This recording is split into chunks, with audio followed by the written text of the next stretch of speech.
欢迎来到新闻频道，明星们很高兴您订阅了该频道。击穿资本天花板，从被榨干到自建帝国，肖战到底凭什么能杀出重围？内娱有个不成文的潜规则，艺人越红，越容易被资本当成提款机。蔡徐坤打官司2年赔了300万才换回自由身，拘禁伊贝斯巴隐藏条款案在热搜上反复摩擦。王一博扛着公司60%营收，却连个股东都不是。可偏偏有一个人被全网封杀，被资本抛弃，被公司雪藏之后，居然从地狱里一步一步爬回来，坐到了下棋人的位子上。这个人就是肖战。2019年的夏天陈情令一夜之间把他推上顶流宝座，千万粉丝，高奢代言 S 级剧本，看着风光无限，可其实背后是4份被割裂的合约把他牢牢捆住。挖机机挖拿着原生经纪约，分成比例极低，资源有限，爆红之后他创造的收益翻了10几倍，却还是按新人时期的规则分账，接什么活动全由公司说了算。新力传媒攥着影视约，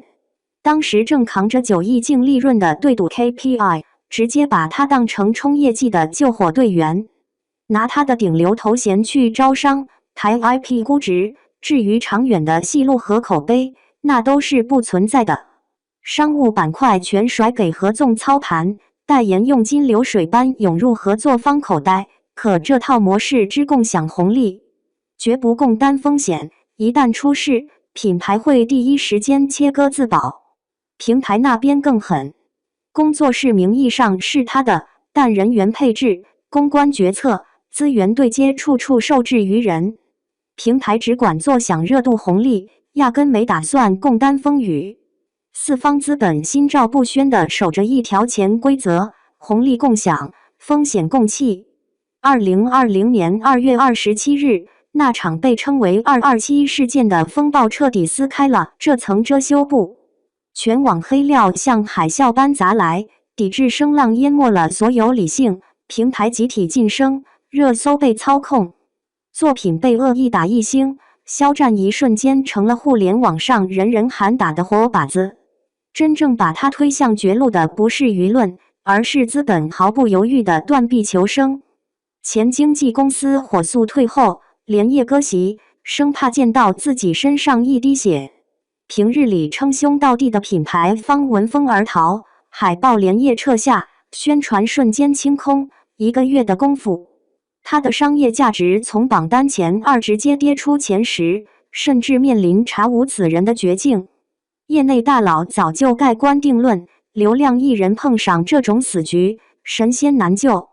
可所有人都算漏了一件事，肖战从来不是空壳流量。被整个世界抛弃的时候，普通流量艺人要么痛哭道歉，上综艺刷脸洗白，要么接烂戏割最后一波韭菜。他一个都没选。2021年，他一声不吭地扎进话剧《如梦之梦》的排练厅，接过了高难度的小号病人一脚。话剧舞台没有滤镜，不能重来，是对演员生台形表最残酷的公开考验。当时没人相信一个顶流能扛得住长达8小时的高强度舞台，但他不仅扛下来了，还把这地方变成了自己加冕的王座。超强的业务能力成了他撕掉标签的第一把刀。与此同时，让资本真正感到胆寒的，还有那场著名的红海应援。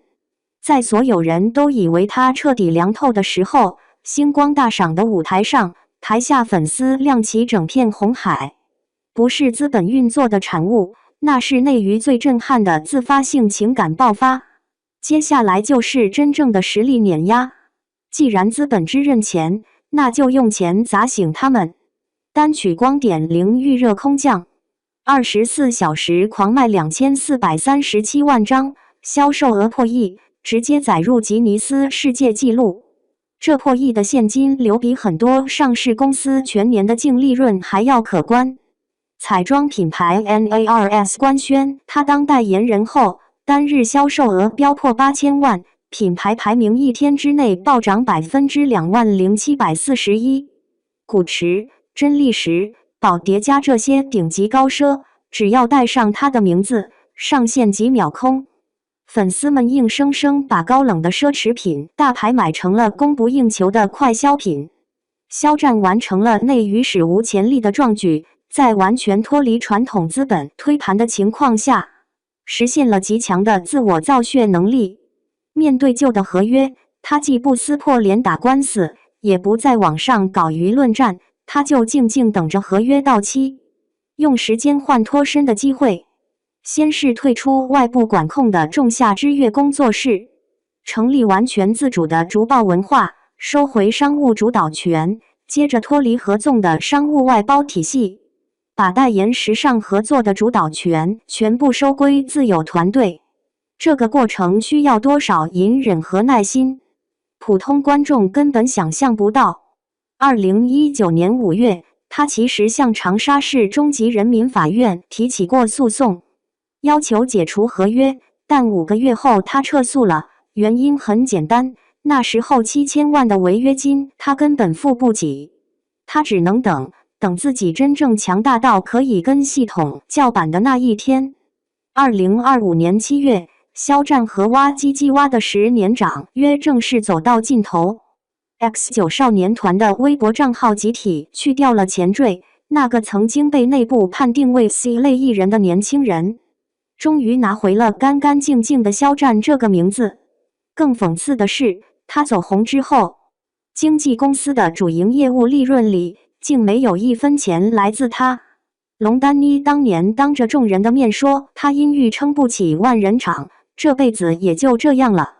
如今这位被下过死刑判决的年轻人，登上了福布斯中国名人榜的顶端。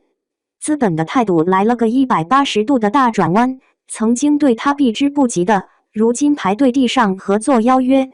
压低身价、附带苛刻条款的合同不见了，取而代之的是顶级 title。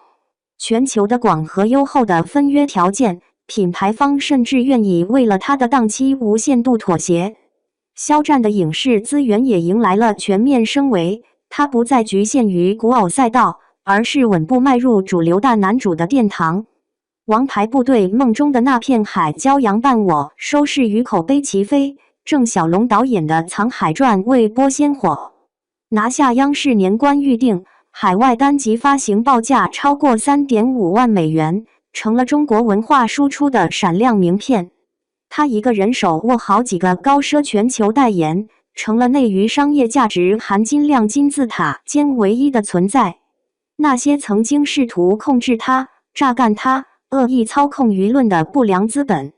终于发现根本捏不死他，他的护城河伸到资本的手根本伸不进去。很多人喜欢用屠龙少年对抗资本来形容肖战，这其实看浅了。真正的强者从来不会像堂吉诃德一样单挑风车，肖战封神的地方在于他极高明的博弈智慧。他从来没有全盘否定资本，他知道要走向更大的世界，必须借助资本的力量。他对抗的只是试图控制他、吸血他、恶意操控他的不良资本。在资本的规则里，他死守底线，不赚昧良心的快钱，不配合炒作，不卖惨虐粉，拒绝一切不合理要求，却又能用无可挑剔的商业数据和作品质量给足合作方利益。从全网封杀的至暗绝境，到资本追捧的行业顶流，他走过的路铺满荆棘与鲜血，内娱找不出第二个同款经历的艺人。